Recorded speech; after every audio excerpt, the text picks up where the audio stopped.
जय गुरु जी। शुक्राना गुरु जी। ओम नमः शिवाय। शिव जी सदा सहाय। ओम नमः शिवाय। गुरु जी सदा सहाय। संगत जी, आपको मैं बताने जा रहा हूँ सेवा के बारे में। तीन तरह की सेवा होती है, तन मन धन। देखो संगत जी, तन वो होता है जब आप अपने आप को सौंप देते हो, वो सेवा होती है। मन जब होता है आप पूरे मन से गुरु को विश्वास करके गुरु की सिमरन करते हो, गुरु के मंत्र जाप करते हो, तो वो भी एक मन की शुद्धि होती है जिससे आपके अच्छे विचार उपलब्ध होते हैं। और तन को जब आप सौंप देते हो संगत जी, उसमें आपकी बॉडी से बीमारियां दूर होती है, आपकी रिलैक्स बॉडी होती है, आपका शरीर शुद्ध हो जाता है और वो एक पवित्र आत्माओं में से एक बन जाता है। और धन संगत जी, जो धन आप यूज करते हो, किसी गरीब की मदद करते हो, किसी भूखे को खाना खिलाते हो, कहीं भी मंदिर में कुछ भी दान करते हो, तो संगत जी उससे आपकी जो बरकत होती है घर की, वो शुद्ध होती है, आपकी इनकम शुद्ध होती है, आपके कर्म सुधरते हैं। तो संगत जी ये देखो, तीन सेवा होती है। इन सेवाओं को जिसने कर लिया ना, वो हमेशा हमेशा सुखी रहेगा, हमेशा उसके घर में सुख समृद्धि का वास होगा। संगत जी सेवा तो करनी पड़ेगी। देखो संगत जी, सेवा के बिना कुछ नहीं है। सेवा तो करनी पड़ती है संगत जी, क्योंकि गुरु जी खुद कहते हैं तप करो, सेवा करो जितना हो सकता है। बुरे वक्त में भी गुरु का सिमरन करो, क्योंकि उसकी कुछ मर्जी है, वो आपको किसी आने वाली चीज के लिए या आने वाले वक्त के लिए या आने वाली चीजों को हैंडल करने के लिए आपको मजबूत बना रहा है। क्योंकि संगत जी देखो, जिंदगी छोटी नहीं है, जिंदगी में इतने उतार चढ़ाव आते हैं। आपको सबको पता है, जो आंटी जी काफी ओल्ड एज की, जो 50+ है, जो हमारे पाठ सुनते हैं, उनको पता है जिंदगी कितनी मुश्किल है। तो इसलिए तप सिमरन में करो, ध्यान दो, गुरुजी आपके साथ है, गुरुजी आपकी नैया पार जरूर लगाएंगे। चैनल को सब्सक्राइब कर लो, बेल आइकन को प्रेस करो। डेली शाम को 5 बजे आपको शिव पुराण का पाठ की सेवा हम जरूर देंगे, और 7 बार शिव पुराण की सेवा सभी संगत के हम जरूर कराएंगे। उसके बाद देखना, जो जो संगत स्टार्टिंग डे 1 से जरूर 7 बार पूरे शिव पुराण सुनेगी ना, वो अपनी लाइफ का एक्सपीरियंस जरूर शेयर करें हमारे साथ लाइव आके। हमें आप मैसेज करना, हम आपके पास जरूर आएंगे और आपका लाइव रिकॉर्ड करेंगे कि जब वो हमने सेवा करी, आपने वो सुना पाठ, तो आपके जीवन में क्या बदलाव हुआ है। जय गुरु जी। शुक्राना गुरु जी। जय गुरु जी। पार्वती की बात सुनकर जटाधारी ब्राह्मण का शिव की निंदा करते हुए पार्वती को उनकी ओर से मन को हटा लेने का आदेश देना। पार्वती बोली, जटाधारी विप्र, मेरा सारा वृत्तांत सुनिए। मेरी सखी ने जो कुछ कहा है वह ज्यों का तो सत्य है, उसमें असत्य कुछ भी नहीं है। मैं वनवाणी और क्रिया द्वारा सत्य ही कहती हूँ, असत्य नहीं। मैंने साक्षात पति भाव से भगवान शंकर का ही वर्णन किया है। यद्यपि जानती हूँ कि वह दुर्लभ वस्तु भला मुझे कैसे प्राप्त हो सकती है, तथापि मन की उत्कंठा से विवश हो मैं तपस्या कर रही हूँ। ब्राह्मण से ऐसी बात कहकर पार्वती देवी उसमें चुप हो रही। तब उनकी वह बात सुनकर ब्राह्मण ने कहा कि ब्राह्मण बोले, इस समय तक मेरे मन में यह जानने की प्रबल इच्छा थी कि ये देवी किस दुर्लभ वस्तु को चाहती है जिसके लिए ऐसा महान तप कर रही है। किंतु देवी, तुम्हारे मुखारविंद से सब कुछ सुनकर वो सब इस वस्तु को जान लेने के बाद अब मैं यहाँ से जा रहा हूँ। तुम्हारी जैसी इच्छा हो वैसा करो। यदि तुम मुझसे न कहती तो मित्रता निष्फल होती।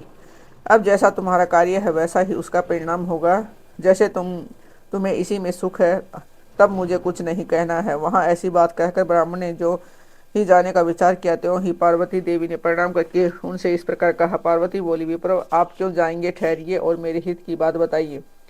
पार्वती के ऐसा कहने पर दंडधारी ब्राह्मण देवता रुक गए और इस प्रकार बोले, देवी, यदि मेरी बात सुनने का मन है तो मुझे भक्ति भाव से ठहरा रही हो।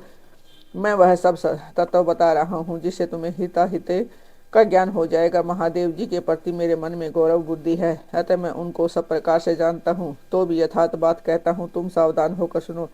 वृषभ के चिन्ह से अंकित ध्वजा धारण करने वाले महादेव जी सारे शरीर में भस्म रमाए रहते हैं, सिर पर जटा धारण करते हैं, धोती की जगह बाघ का चाम पहनते हैं और चादर की जगह पर हाथी की खाल ओढ़ते हैं। हाथ में भीख मांगने के लिए एक खोपड़ी लिए रहते हैं।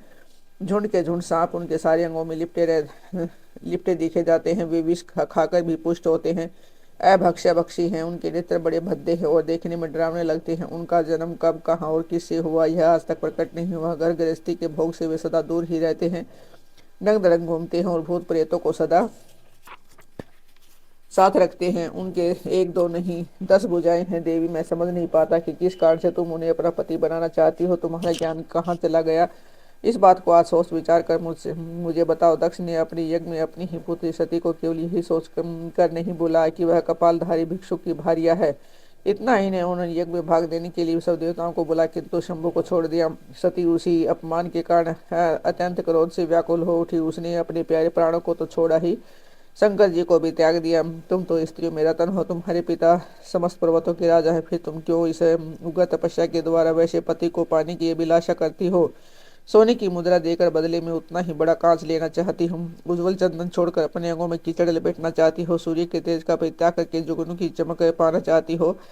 महीन वस्त्र त्याग कर अपने शरीर को चमड़े से ढकने की इच्छा करती हो। घर में रहना छोड़कर वन में धुनी रमाना चाहते हो। तथा देवेश्वरी, यदि तुम इंद्र आदि लोकपालों को त्याग कर शिव के प्रति अनुरक्त हो तो अवश्य ही रत्नों के उत्तम भंडार को त्याग कर लोहा पाने की इच्छा करती हो। लोक में इस बात को अच्छा नहीं कहा गया है। शिव के साथ तुम्हारा संबंध मुझे इस समय परस्पर विरुद्ध दिखाई देता है। कहाँ तुम जिनके नेत्र पर फूल कमल दल के समान शोभा पाते हैं, और कहाँ वे रुद्र जो तीन भद्दी आंखें धारण करते हैं। तुम तो चंद्रमुख मुखी हो और शिव पंचमुखी कहे गए हैं।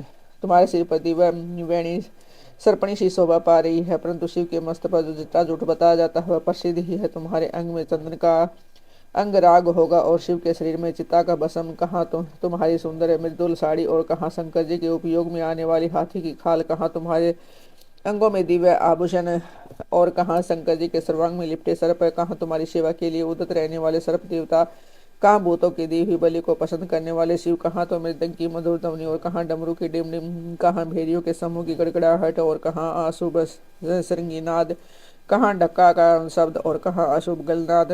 तुम्हारा यह उत्तम रूप शिव की योगा कदापि नहीं है। यदि उनके पास धन होता तो वे दिगंबर नंगे क्यों रहते। सवारी के नाम पर उनके पास एक बूढ़ा बैल है, जो दूसरी कोई भी सामग्री उनके पास नहीं है। कन्या के लिए ढूंढे जाने वाले वरों में जो नारियों को सुख देने वाले गुण बताए गए, उनमें से एक भी गुण भद्दी आंख वाले रुद्र में नहीं है। तुम्हारे परम प्रिय काम को भी उन हर देवता ने दग्ध कर दिया, और तुम्हारे प्रति उनका अनादर तो तभी देख लिया गया जब वे तुम्हें छोड़कर अन्यत्र चले गए। उनकी कोई जाति नहीं देखी जाती, उनमें विद्या तथा ज्ञान का भी पता नहीं चलता। पिशाच ही उनके सहायक हैं, और विष तो उनके कंठ में ही दिखाई देता है।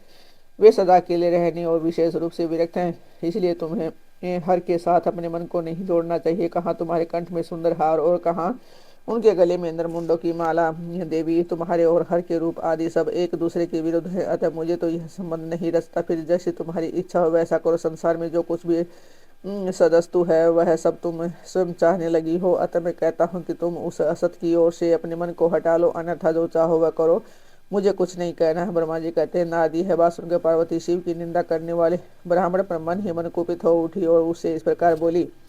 पार्वती जी का परमेश्वर शिव की महत्ता का प्रतिपादन करना, रोज पूर्व जटिल ब्राह्मण को फटकारना, सखे द्वारा उनसे फिर से बोलने से रोकना तथा भगवान शिव का उन्हें प्रत्यक्ष दर्शन दे अपने साथ चलने के लिए कहना।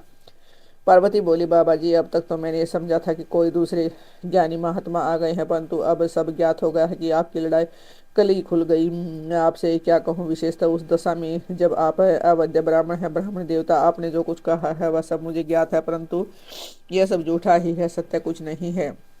आपने कहा था कि मैं शिव को जानता हूँ। यदि आपकी यह बात ठीक होती तो आप ऐसी युक्ति बुद्धि के विरुद्ध बात नहीं बोलते। ये ठीक है, कभी कभी महेश्वर अपनी लीला शक्ति से प्रेरित होकर तथाकथित अद्भुत वेश धारण कर लिया करते हैं, परंतु वास्तव में साक्षात प्रभ्रम परमात्मा है। उन्होंने स्वेच्छा से इस शरीर धारण किया है। आप ब्रह्मचारी का स्वरूप धारण कर मुझे ठगने के लिए उद्यत हो यहाँ आए हो, और अनुचित में असंगत युक्तियों का सहारा लिए छल कपट से युक्त बातें बोल रहे हो।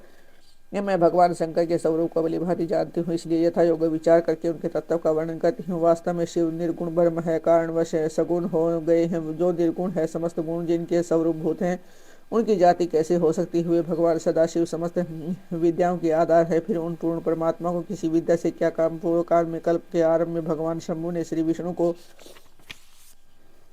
उच्छ्वास रूप से संपूर्ण वेद प्रदान किए थे, अतः उनके समान उत्तम प्रभु दूसरा कौन है। उसके जो सबके आदि कारण है, उनकी अवस्था अथवा आयु का माप तोल कैसे हो सकता है। प्रकृति उन्हीं से उत्पन्न हुई है, फिर उनकी शक्ति का दूसरा कारण क्या हो सकता है। जो लोग सदा प्रेम पूर्वक शक्ति के स्वामी भगवान शंकर का भजन करते हैं, उन्हें भगवान शंभु प्रभु शक्ति, उत्साह शक्ति और मंत्र शक्ति, ये तीनों अक्षर शक्तियाँ प्रदान करते हैं। भगवान शिव के भजन से ही जीव मृत्यु को जीत लेता है और निर्भय हो जाता है, इसलिए तीनों लोकों में उनका मृत्युंजय नाम प्रसिद्ध है। उन्हीं के अनुग्रह से विष्णु विष्णुतव को, ब्रह्मा ब्रह्मतव को और देवता देवताओं को प्राप्त हुए हैं। शिव जी का पक्ष लेकर बहुत बोलने से क्या लाभ है।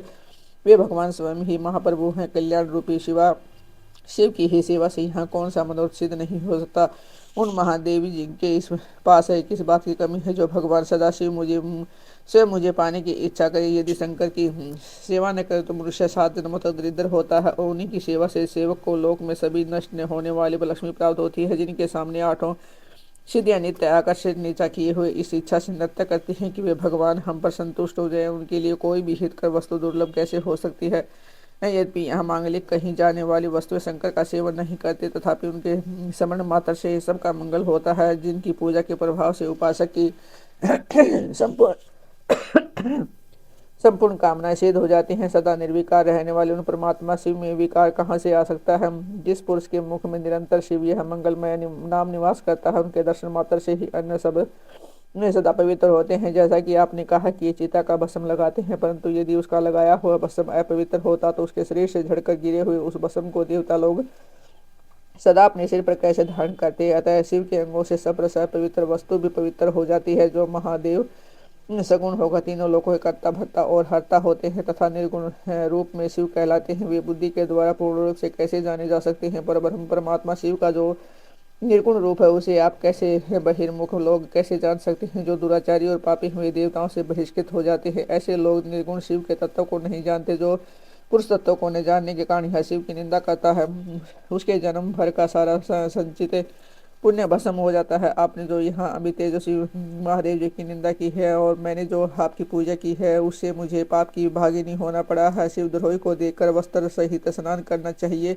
शिवद्रोही का दर्शन हो जाने पर प्रायश्चित करना चाहिए। इतना कहकर पार्वती जी उस ब्राह्मण पर अधिक रुष्ट होकर बोली, अरे दुष्ट, तूने कहा था कि मैं शंकर को जानता हूँ, परंतु निश्चय ही तूने उस सनातन शिव को नहीं जाना है। भगवान रुद्र को तो तू जैसे कहता है वैसे ही क्यों न हो, उनके जैसे भी बहुसंख्यक रूप क्यों न हो। सत्पुरुषों के प्रियतम नित्य निर्विकार वे भगवान शिव ही मेरे अभिष्टतम देव हैं। ब्रह्म और विष्णु भी कभी उन महात्मा हर के समान नहीं हो सकते।